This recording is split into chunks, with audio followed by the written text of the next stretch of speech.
of stuff to cover with DMZ. I had a huge presentation covering a ton of the details that I don't think are all going to be covered in today's little reveal. 4 years ago, we had the first iteration of DMZ as a beta, which is essentially an experiment. It wasn't fully flushed out. This version is going to be the full version of DMZ. So it's not DMZ 2, it's just DMZ going from beta to full game. Going to take advantage of a bunch of stuff that they learned over the previous years and things they tested in that version of it, as well as take on some of the things that they've noticed from other games in the genre, which obviously we've had most recently. The most popular is probably Arc Raiders, but there's been plenty. Some of the features that we'll talk about is new progression systems, a dedicated base, which we'll talk a little bit about, crafting, dynamic missions, boss encounters, new stealth mechanics, which are pretty interesting, the bounty hunting, which is very COD coded. If you're a COD fan and you were gravitated towards Warzone, not because it was a battle royale, but it felt like COD, that mechanic there is gonna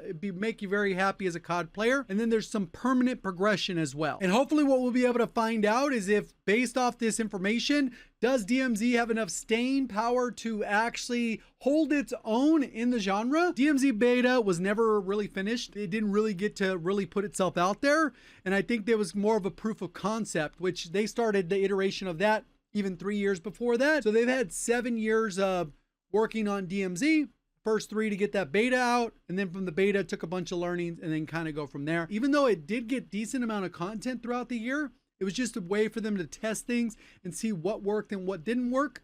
Even though foundationally it wasn't a good extraction shooter to build off of, they just took that learning. Specifically what they said is we actually made a proper DMZ this time, and we had a bit more time because they had 4 years to develop, and then we learned what resonated with players based off the previous iteration and what's worked for a lot of the other ones out there, whether it's Tarkov, Dark Zone with the Division, or one of the other various ones, or what's been most popular recently, Arc Raiders. And it becomes pretty clear that they're set up to deliver once you start hearing all the various things. So the world and the story, it is going to be narratively tied to the end of the campaign. I guess there's some things that happen, not too spoilery, but there's like a nuclear reactor meltdown that causes like an exclusion zone, which is where DMZ is going to take place. The map is going to be called Hajin, and it's going to connect Russia, North Korea, and South Korea, and that's kind of where it goes. And the player's role is you're an off-the-books operator. You're there to recover dangerous military technology and then prevent WMDs from falling into enemies' hands. And even though it's nothing like Endgame, it's very similar in the sense that a lot of the things that happen in the campaign, those little different story beats, take place on different portions of the map that are part of the bigger Hajin map that you'll be playing on. More as a comparison. Like I said earlier, they're claiming it's more than just the third mode. Like I said, it could be a standalone. DMZ will include story missions, which those ones are specific narrative based. And this is pretty cool because what will happen is, let's say there is the story that you go along and you decide you're playing solo. If you queue in to story, it'll automatically matchmake you with other players for your teammates that are doing that exact same mission. So it's not like the original DMZ where you'd load in and you could be on Act 3 or whatever the missions, I can't remember what they're called now, but it was way further progression and the other guy's doing the starter missions. So that won't happen in that scenario. You'll actually be match made with the people on those missions so that you can do those specific ones, and narratively it'll work, as well as your teammates will be on the same page. Then they have these other things called dynamic missions, which give you a little bit of guidance on kind of what you want to do. Not so linear like the story missions, a little bit more randomized, and the order can even be a little bit flip-floppy, so it's not always feeling like you're doing the same. Should add a ton of variety when you load in. And then they have free roam, where maybe if you want to do specific things or target specific things to either do maybe potentially camos, they didn't really touch on that, or maybe you want maybe specific calling cards, or maybe you want specific items on the map, whether it's the blueprints or you need a specific dog tag from a specific commander or something like that, or boss, you'll be able to go out of your way and do that in free roam. And the nice thing is all of this will take place on the same map. So it's not like when you load in on story, all teams on the map are story. Some will be dynamic, some will be free roam. They'll all be blended together and, you know, kind of work itself out that way. The other part is it looks like there's going to have some raid-like content. It didn't look like it would probably be as in-depth as probably the raids that we got in MW2, which were pretty cool. Didn't have a ton of replay value on those, but we'll see how that works in the open world. There's supposed to be some environmental puzzles, maybe some parkour type stuff, I would imagine. They weren't too specific on that. There is a built-in progression system, the same way that we've seen in Arc Raiders, if you guys played that, or even in the end game where you level up and then you kind of choose a path that you want to progress.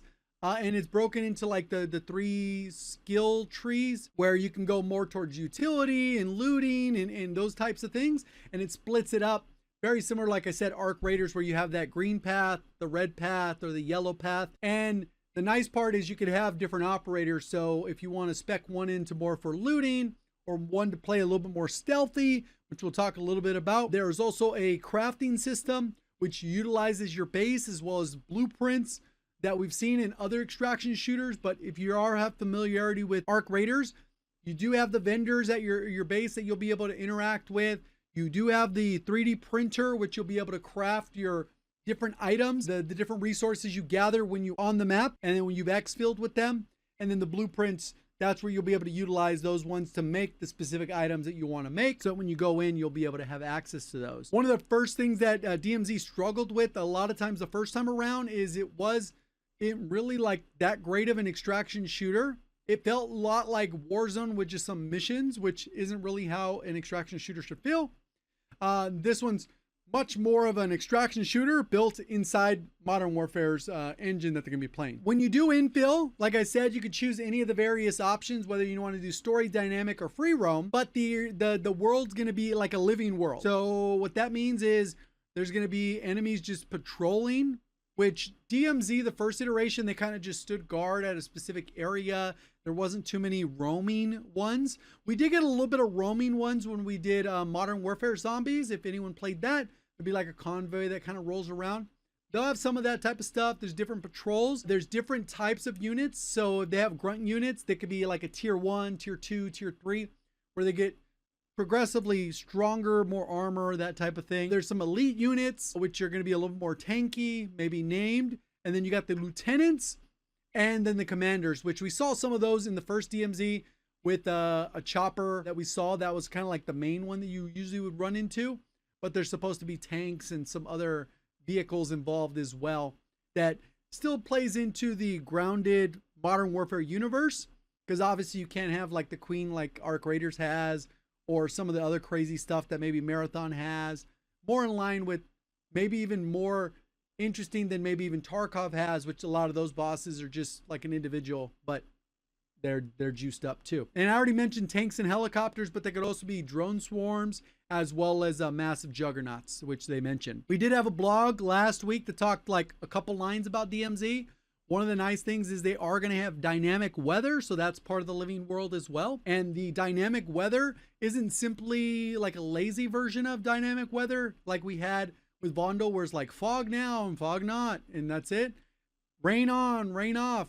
It's going to be a little bit more gradiated, meaning that you could start a map with no snow, maybe a little bit of wind, and then it could pick up to a blizzard, and then it can, cool back down. It can do a tornado type stuff on the extreme end. It could be light snow, light rain, extreme hard to see with fog, and multiple different dynamics that can kind of blend together. And then realistically, when you're chasing towards that exfil similar to that we had in the DMZ, the weather might just ramp up to increase the intensity on that. But I'm sure they'll find that sweet spot. One of the interesting systems that I got really interested in when they were explaining it is the new stealth system. The AI is going to be smarter than it was in the first DMZ, and then we've seen in other different modes. But basically how it works is you should theoretically be able to be notified or have some idea that you're going to be spotted by the AI.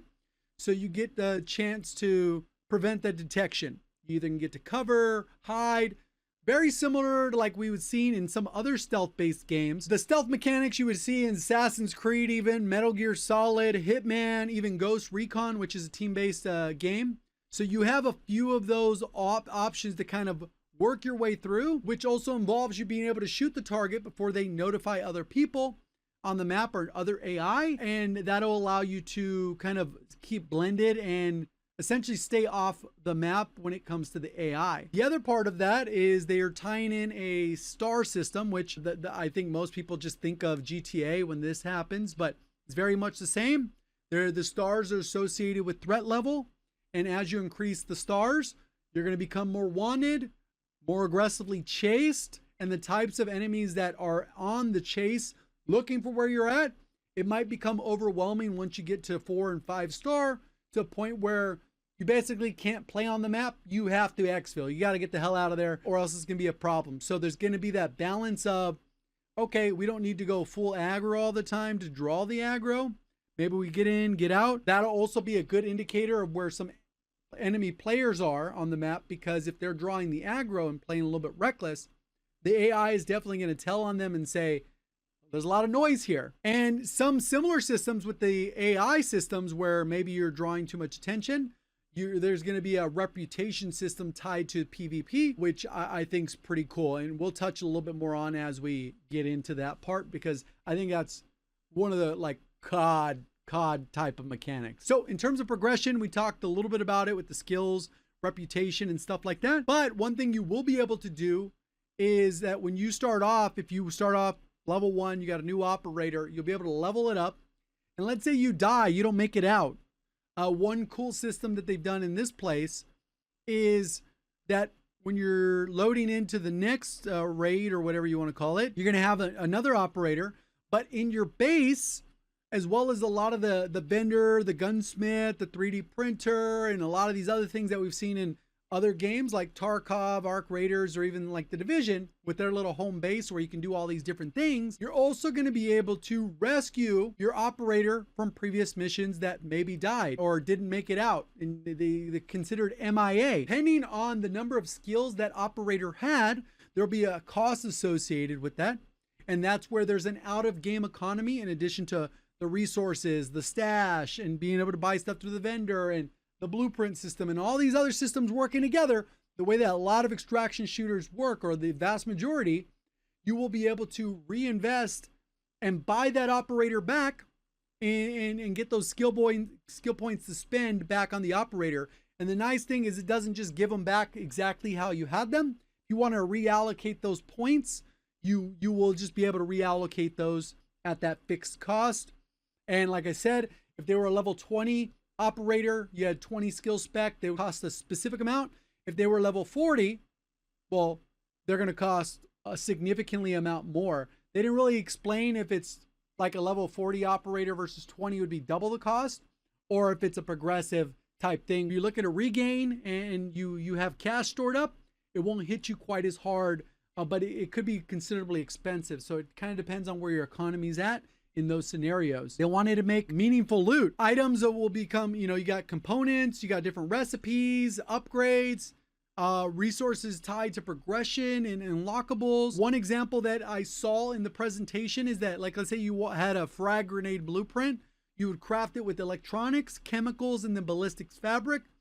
Very similar to a lot of these games where you're going to go ahead and craft those items based off stock materials like generic electronics, chemicals, and then ballistics fabric. And I would imagine it works much like Arc Raiders, where if you need electronic components, you go to the specific areas that make sense. If you needed chemicals, you go to the specific areas. If you needed medical supplies, you probably go to a hospital. Maybe you want ballistic stuff, maybe you go to a police station. That kind of, makes sense-ness. There is a shared stash, which I talked about, which is shared amongst all your operators. But the operators also have their own individual backpacks. So let's say you're getting overwhelmed with the amount of items. Maybe you have one of your operators just hold on to these specific items, and so you clear up inventory that way. They didn't really talk about that being abused or how many operators you'd have access to. But that's how I'd probably use it. Like, all right, that operator is just going to hold all my meds or whatever the heck the case is. So I free up more space in my inventory, depending on how the loot's stacked. So now we get into the PvP and reputation system, and this is one of the systems that they did test some stuff out within the DMZ beta, but they didn't really fully flesh it out. Reputation system is going to be working in the background, and essentially it tracks the aggressiveness of the player's behavior within the environment. When you go into a match, everyone's going to be on a neutral reputation system, and it's tied to the specific operator, and it lingers from match to match. If you change your operator, that operator's whatever that operator is. If you've never used them, it's going to start at 0. So if you build up a bad reputation, you could always swap an operator, go in, and then that reputation won't harm you. But the reputation is going to have a few different effects. The first one being that there's kind of like a notification to you, the player, saying, hey, you're being kind of aggressive. Just so you know, your reputation's leaning towards the aggro side. And it'll give you that information. If anyone happens to kill you, you'll have a dog tag that basically tells that player, yeah, that guy was kind of aggressive, and here's what the cost of that bounty is because you managed to kill someone who's aggressive. That's that simple there. It also tracks the behavior. It's not going to penalize you for retaliation. So if you end up getting shot first and then you end up killing the other person in back, it's not going to negatively harm your reputation. It'll only impact that player if they manage to kill you for being the aggressor. So it kind of keeps that in check, which is cool. But then that specific one, once you've done enough aggro beyond that, bump it from being a bounty to being most wanted. And that's where it really gets interesting. As a neutral player, not the most wanted, you can actually pay for intel to find out if anyone in the match is most wanted. Once you do this, notify you where they are on the map, and you can choose to hunt them down for a reward. And if you're the most wanted, you'll know that you're most wanted and you're likely going to be hunted, and you'll have to defend yourself. And again, the person doing the hunting will not have any negative behavior on their character because they're just cleaning up the server, taking out the aggro players that have a manhunt. So if you want to be the Batman of the server and take down the bad guys that are out hunting PvP, you can do that. You can PvP, but for the good guys and go that route. So it's a little different dynamic. What'll end up happening is the longer someone stays most wanted, and again, like I said, this carries over from match to match to match. So if you go the full match and they're still super aggro, killing everyone they see, hunting down players, the most wanted level will just continue to rise. And not only will it rise, the bounty will increase. And that number can get incredibly large. I don't think there's a cap on that number. And the number can be so competitive that there will be a leaderboard for both people that are on the manhunt leaderboard and the hunter leaderboard. So if you're somebody that wants to track down the most wanted all the time, your points will increase and you're going to rack points up on that leaderboard. If you just like PvPing and you don't mind, take on the heat, that you'll go ahead and earn a spot on that most wanted leaderboard. If you happen to die, you'll fall off that leaderboard, and that's unfortunate. You lose out on that spot. And these leaderboards will have rewards, I believe, that reset weekly. So you'll have a weekly, like, who can actually get the most wanted, the highest possible? And then you got to stay alive. And then if you like to play aggressive with some players, you can have your manhunt squad and swap operators if you want to just do your mission. So you get the flexibility to swap between operators with different skill sets, with different friends, and that wanted level is tied, or that reputation is tied to that specific operator, which I think's very cool system. I don't think any other game has done that. Maybe you can wise me up to that if I'm wrong on that, but I can't recall a system that worked and functioned like that and carried over from match to map and was persistent. So it's a very cool, gonna create some emergent like gameplay that they didn't plan for, and people are gonna get very creative on different scenarios and how to weave doing your task with the AI with these systems in place, which is very cool to have a leaderboard system in place. I believe it'll be top 50 per, and that'll be very, very cool. So a lot of systems there. We're gonna get a ton more before launch, but it really comes down to, like, will DMZ finally have some staying power that it didn't have initially? And I think a lot has changed since that first DMZ beta came out. I've always been a fan of the extraction shooter genre. I first had my experience, even though it wasn't really an extraction shooter, which is the Division's Dark Zone back in 2016. This isn't a new genre. It was a great experience. They did have this rogue system that looks like that might have been the inspiration for the bounty system to see how it fits into COD. That was my experience with it. I think a lot of people's first experience with it is probably Arc Raiders, and that kind of opened people to the genre even further, because prior to basically Arc Raiders, there wasn't a popular mainstream extraction shooter, multi-platform, multi-crossplay, multi-peripheral. They didn't work on controller. Call of Duty is going to work on controller. Got that taken care of. It's going to be cross play, cross progression, cross everything. So it will be available on all platforms. So it has that mainstream appeal and access that Arc Raiders also had. And there's not that many games there. And this time around, it looks like they're coming to hit out of the park by being on Xbox, PlayStation, PC, everything. And it works natively on all those things. You don't have to do any kind of workarounds, which is a huge advantage in the genre that other games just don't do. It's like Tarkov's amazing, very hardcore, but you'll never play it on controller and on console. It's just not how the game will work. And that you kind of restrict yourself. One of the biggest concerns, in my opinion, is going to be the price, because it's going to be tied to Modern Warfare. It is truly baked into Modern Warfare versus the original DMZ beta. Since it was a beta the whole year, it was free to play. I think that could be a little bit prohibitive because you're paying $70 for the new COD, which includes the campaign. I trust that IW is going to make a good campaign. So you have that probably 7-8 hours tops. Multiplayer, it's looking good, but we got to see the systems. They've looked good in 2019, but a lot of the systems worked against it. But if you like multiplayer, then you're getting that baked in. And then you're going to have DMZ, the extraction shooter, which is a fully built out game that will have some cross progression systems all baked in. But if someone only wants to play an extraction shooter, that $70 is a big ask, considering Arc Raiders is on the top end there at $40. They have a lot to do between now and when this mode launches, because DMZ, is it just going to be an extraction mode that happens to be in COD? Or is it going to be the extraction mode that like people want to play and they don't care where it is? They just want to play it, be a part of it. There's a little bit of fear of missing out of how cool it's going to be. Same thing with the Battle Royale. When COD made their Battle Royale, obviously they got a good time with COVID, but Warzone was a very good game.